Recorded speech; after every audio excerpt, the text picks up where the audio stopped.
What truly defines a person? Is it their wins, their smarts, their power?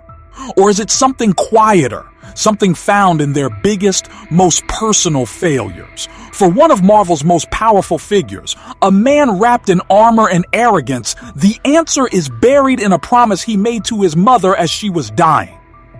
This is a story about a king, a sorcerer, and the devil himself.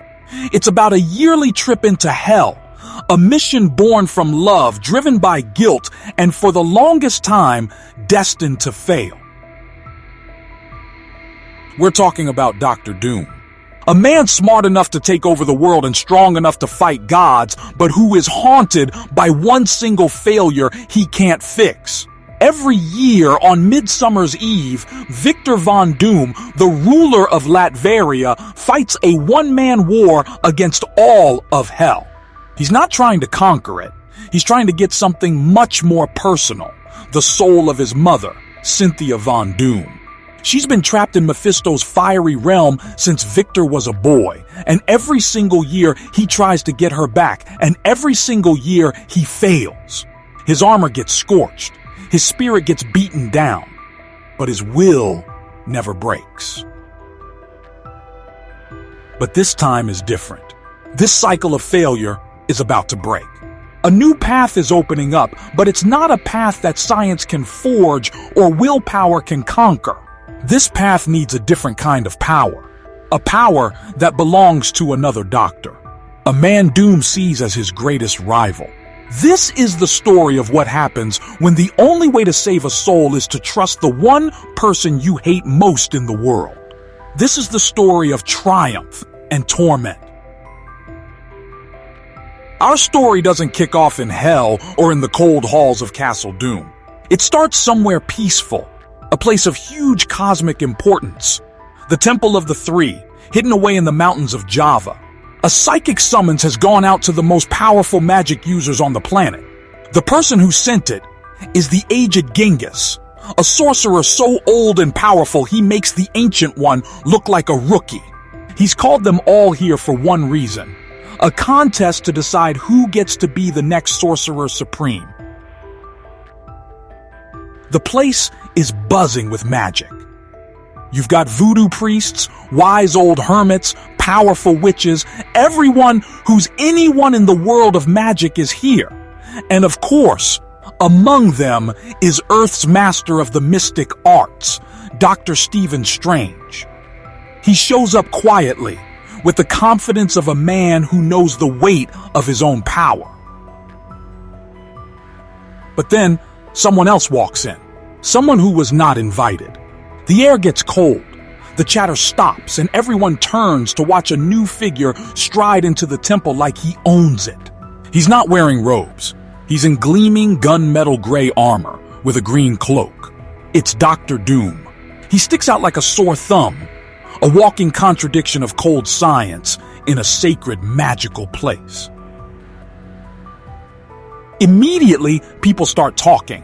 What is he doing here? What right does this tyrant, this man of technology, have to be in a contest of pure magic?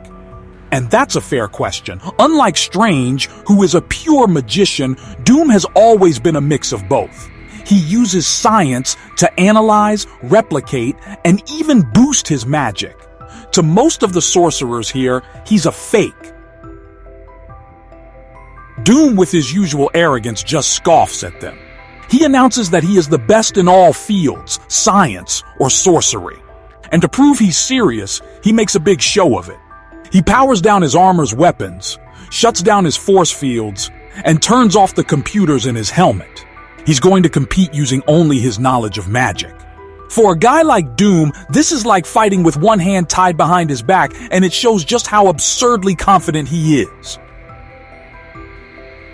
The contest begins. The cosmic beings, known as the Vishanti, lock the aged Genghis inside a crystal prison. The test is simple. The first person to free him wins. What follows is an insane light show of magic. Spells fly everywhere, but nothing works. The crystal doesn't even scratch. Many of the sorcerers get knocked out by the magical feedback. Dr. Strange, however, sees the problem differently. He gets that it's not about raw power, it's a test of wisdom. He uses the eye of Agamotto to see the truth of the trap. The crystal isn't a physical prison, it's a metaphysical one. Meanwhile, Dr. Doom is just a beast. While others are using ancient spells, Doom's magic is raw, aggressive, and brutally efficient. He fights like a general, analyzing his opponents and taking them out. He even clocks that for every one opponent he takes down, Strange takes down two, a fact that clearly annoys him. Soon, it's just the two of them left. In the end, Strange's wisdom pays off. While Doom is still trying to blast the crystal open, Strange just reaches out with his astral form, figures out the spell, and simply asks the aged Genghis to walk out. The crystal dissolves. The contest is over. Dr. Strange is once again the Sorcerer Supreme. But there's a catch. The ancient rules of the contest say the winner must grant a boon, any single request, to the person who came in second. And that person, standing there stubbornly even after losing, is Dr. Doom. The magic has settled, but the tension in the temple is thicker than ever. The other sorcerers watch as Strange accepts the title of Sorcerer Supreme, but he can't celebrate. The law of the Vishanti is absolute. He has to turn to his rival, a man who has threatened the entire world, and grant him a wish. Strange is on edge, his mind running through all the horrible things Doom could ask for. The key to some cosmic power, a priceless artifact from his sanctum, that he give up the title he just won? The possibilities are terrifying. Dr. Doom just stands there for a moment, letting the silence stretch. His mask hides his face, but you can feel the weight of his next words. When he finally speaks, his voice is different. The usual arrogance is gone, replaced by something colder, heavier. It's the sound of an obsession that's lasted for decades. My request is a personal matter, Strange, Doom says, his voice low. I do not seek power or conquest. I ask that you honor your duty as Sorcerer Supreme and help me journey into hell to free the soul of my mother. The request hits Strange like a punch to the gut. He's stunned.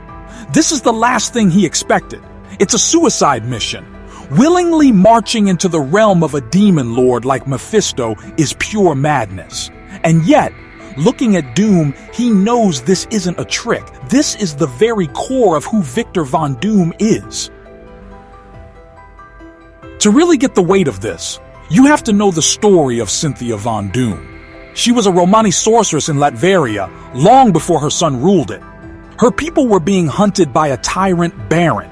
Desperate to save them, Cynthia made a deal with the archdemon Mephisto.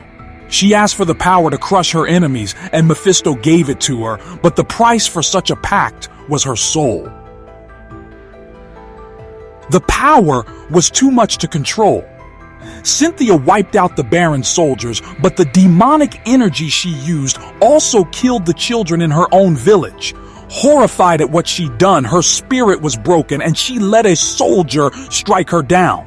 As she died, Mephisto dragged her soul to hell, where she's been tormented ever since. Her son, Victor, was never the same.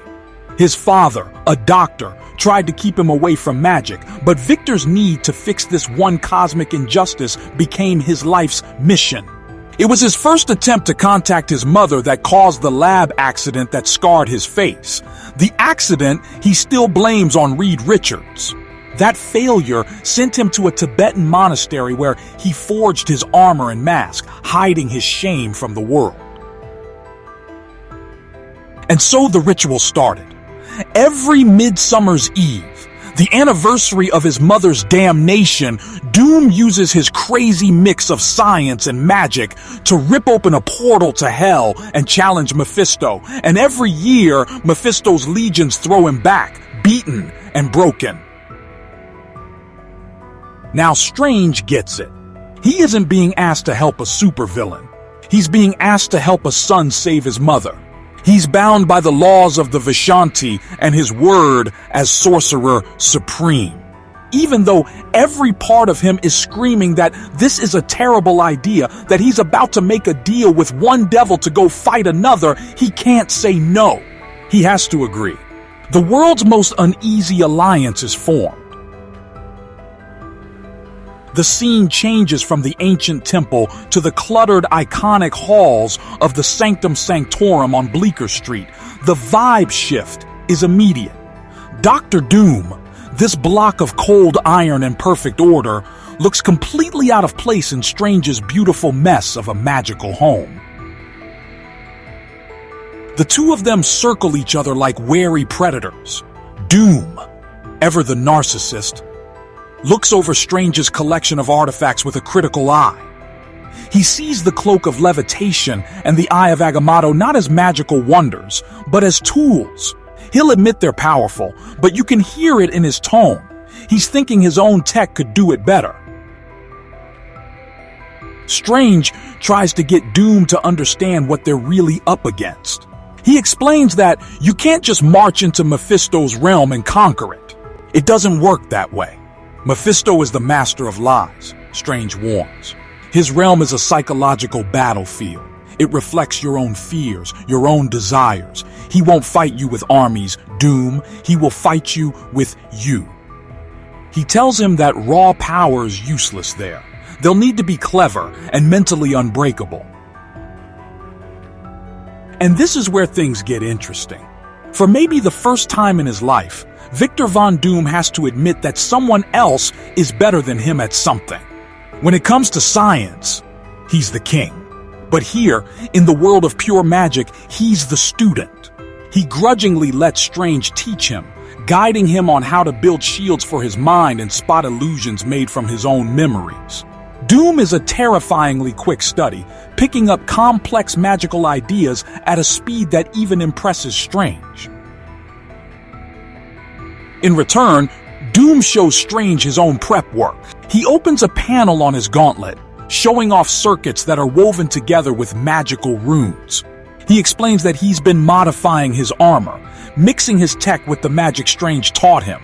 His suit is now a mobile magic lab, able to analyze demonic energy on the fly. It's in this moment that you see a tiny sliver of respect form between them.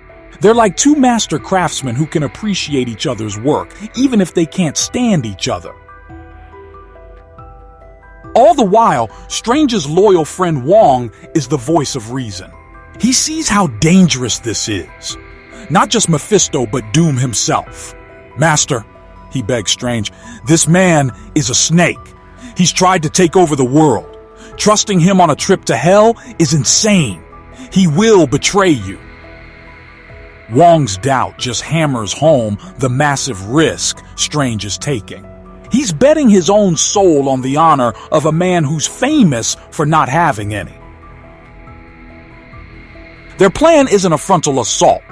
They both know that's suicide. Mephisto is basically God on his home turf. Instead, their plan is a feint, a heist. They have to get Mephisto's attention, make him think he has the upper hand, and then use a loophole in the cosmic rules that even a devil has to follow. They're not going to hell to win a war. They're going to steal a single soul. As Midsummer's Eve gets closer, they're ready. Two bitter rivals, bound by an oath, about to step into damnation together. Midsummer's Eve is here. Inside the sanctum, the air gets heavy. As Strange chants the final words of a powerful spell, the room screams as a vortex of red and black energy rips a hole in reality. It doesn't invite you in. It vomits out the smell of sulfur and ancient pain. This is the door to hell. Without hesitating, Dr. Doom steps through. Strange follows, and the portal slams shut behind them. They land in a nightmare landscape. The sky is a bruised, bloody twilight. Jagged mountains scratch at the sky, and rivers of what looks like pure despair cut through the cracked ground. The air itself feels poisonous, whispering all of your past failures right into your mind. The twisted souls of the damned writhe everywhere, their silent screams echoing in your head. They don't get a second to adjust. The ground explodes as hordes of demons, a disgusting tidal wave of claws and teeth rush them. And right here in the first few seconds of the fight, you see just how terrifyingly effective this team-up is. Dr. Strange moves like water, his hands weaving elegant spells. The crimson bands of Sidorak shoot out to trap giant demons, golden shields block hellfire, and bolts of energy hit their targets perfectly. Dr. Doom, on the other hand, is a tank. An immovable iron fortress. He doesn't dodge, he just takes the hits. His gauntlets fire off massive energy blasts that vaporize dozens of demons at once. His armor analyzes their biology and targets their weak spots with ice-cold precision. Strange is the artist. Doom is the war machine. Together, they are unstoppable, carving a path of destruction through the demonic army. But this is just the warm-up act. Mephisto is smarter than this. As they get deeper into his territory, the real fight begins. The one for their minds. The hellscape starts to change, personalizing its torture. Mephisto goes for Strange first, using his past against him. Hell melts away and is replaced by a hospital. Strange is suddenly a surgeon again, his hands steady and whole. He's offered a chance to have his old life back, to drop the burden of being the Sorcerer Supreme. The illusion is tempting, but Strange is the master of this stuff. He sees through the lie and shatters it with pure willpower. Then, Mephisto turns on Doom, and the temptation he offers is way bigger. He doesn't offer to fix Doom's past, he offers him the future Doom thinks he deserves. The hellscape is replaced by a vision of Earth, but it's a perfect Earth. No war, no poverty, no disease. Humanity is united and peaceful. And sitting on a massive throne ruling over it all is God Emperor Doom. It's everything he's ever wanted. For a second, even Doom is shaken. But Strange's voice cuts through the illusion. Look closer, Doom. Look at their eyes. There is no joy, no free will. This is not peace. This is a cage. Doom sees it. The price of his perfect world is humanity's soul. With a roar, he blasts the throne and the illusion to pieces. They push on, a grudging reliance growing between them. When a swarm of demons that feed on sorrow attacks them, Doom's ice-cold heart makes him immune. When they face a monster made of pure chaos, Strange's mastery of logic unwrites its very existence. They're getting closer to the heart of darkness, but they're running on fumes. They're approaching the throne room and the final showdown with the devil himself. After what feels like a lifetime of fighting, they arrive. They're in a massive cavern, with a throne at its center, carved from the frozen pain of a billion souls, and on that throne sits Mephisto. He doesn't look like a monster. He looks regal, almost beautiful, but radiating an ancient, evil intelligence. He's been watching them the whole time, playing with them. A cruel, smug smile is on his face. "Victor," Mephisto says, his voice dripping with fake charm. "Punctual as always. I do so enjoy our little annual get-together, and you've brought a friend this time. How nice." With a wave of his hand, an image of Cynthia Von Doom appears next to him, wrapped in ghostly chains, her face a mask of endless pain.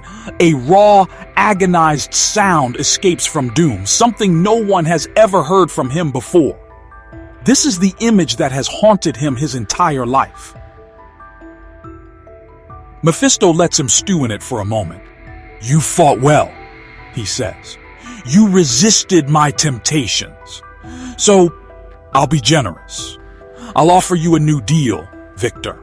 A simple trade." He points from Cynthia to Dr. Strange, her soul for his, the Sorcerer Supreme for a gypsy witch. Seems more than fair, doesn't it? Give me Strange and your mother goes free. The choice is yours. This is it, the ultimate test. Everything has been leading to this single, impossible choice. Dr. Strange just stands there, his face grim. He knew this might happen. He put his life in the hands of his worst enemy, banking on a sliver of honor that probably doesn't exist. Dr. Doom turns and looks at Strange, his masked face impossible to read. He sees his rival. Then he looks back at the image of his mother, the source of all his pain and his only real motivation. He has started wars, conquered countries, and fought gods, all for her. And in that moment, Victor Von Doom chooses. The sun wins out over the ally. The obsession wins out over honor. "I accept," Doom growls. He turns on Strange, and before Strange can even react, blasts him with a paralyzing spell. The Sorcerer Supreme collapses. Doom has made his deal with the devil. He has sacrificed his rival to save his mother. Mephisto lets out a triumphant laugh that shakes the foundations of hell. He's won. He's claimed the soul of the Sorcerer Supreme and corrupted Dr. Doom in the process. As promised, he gestures and Cynthia Von Doom becomes real. Her chains fall away. She's free. But as she looks at her son standing over Strange's body, her face isn't filled with gratitude. It's filled with pure horror. "No," she whispers, her voice impossibly strong after decades of torment. She looks at her son and doesn't see a hero. She sees a monster. "I will not be saved like this. My freedom isn't worth the soul of an innocent man. That isn't freedom. I would rather burn here for another 1,000 years than accept a salvation built on such evil." She completely rejects him. "Had I 1,000 souls," Doom pleads, his voice cracking with a desperation no one has ever heard from him, "I would sacrifice them all for you." But it's no use. His mother has seen the darkness in his heart. The same darkness she warned his father about right before she died. And she wants no part of it. With one last sad look, she rejects the deal, and her form dissolves back into a lifeless statue. The impact on Doom is total. This isn't a physical blow. This is his entire world, his entire purpose, shattering in front of him. The person he put on a pedestal his whole life just looked at his soul and found it disgusting. She judged him, and she condemned him. In his moment of victory, he suffered the worst defeat of his life. He is completely and utterly broken. Mephisto is furious. His perfect victory was just stolen from him. He was supposed to get 2 souls, Strange's from the deal and Doom's through corruption. But now, thanks to Cynthia's sacrifice, he has nothing. Her choice to reject a tainted rescue was an act of pure, selfless good. In that one moment, she redeemed her own soul, turning it into something so pure that a creature of absolute evil like Mephisto couldn't stand to have it in his realm. But the devil wasn't the only one playing the long game. As Mephisto is lost in his rage, Strange starts to move. Doom's betrayal wasn't quite what it looked like. While the choice to sacrifice Strange was real, it showed who Doom would pick. The method was part of a secret backup plan. During their prep, Doom had secretly attached a tiny device to Strange's uniform, a piece of tech that could disrupt demonic magic. It was a plan within a plan, Doom's silent admission that he might fail, and that Strange might be the only real hope. Strange triggers the device, and the bonds holding him vanish.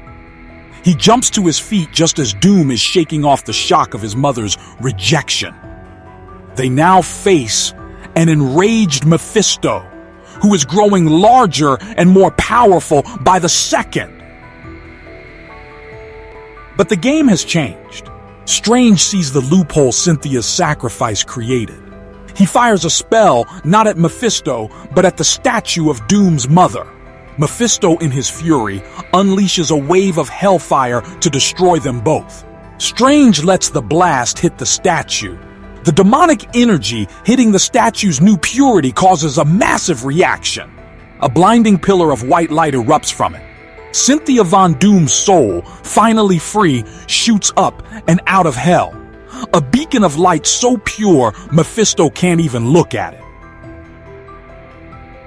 The blast stuns Mephisto for just a few seconds. In that instant, Strange grabs the shell-shocked Doom and rips open a portal back to Earth. They dive through it, escaping just as hell begins to tear itself apart around them.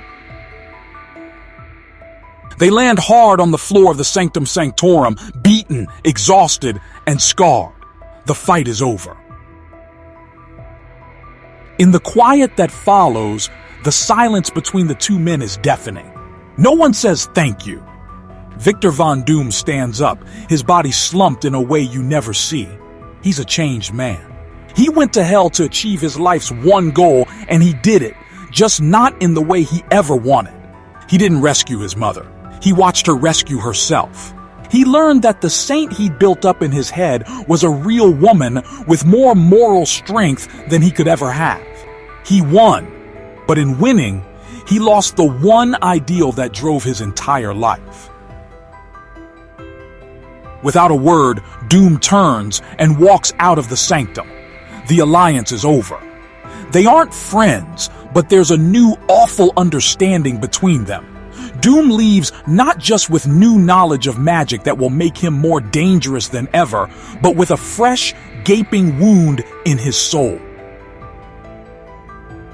This story, Triumph and Torment, is a masterpiece. It's not just about heroes beating a villain.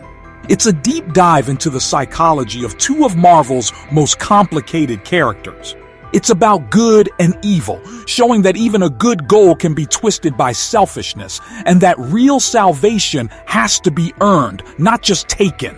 For Strange, it was a brutal test of his duties as Sorcerer Supreme. For Doom, it was a tragedy. It was the moment he finally had to face the truth, not about Mephisto, but about himself. The story shows that sometimes the biggest triumph is just learning how to live with the torment. So what do you think about Doom's final choice? Was he just being a villain when he decided to sacrifice Strange? Or was it the desperate move of a son who was pushed way past his limit? Let me know what you think down in the comments.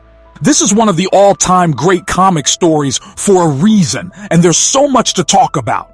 If you enjoyed this breakdown, make sure to hit that subscribe button and ring the bell so you don't miss the next one. Thanks for watching.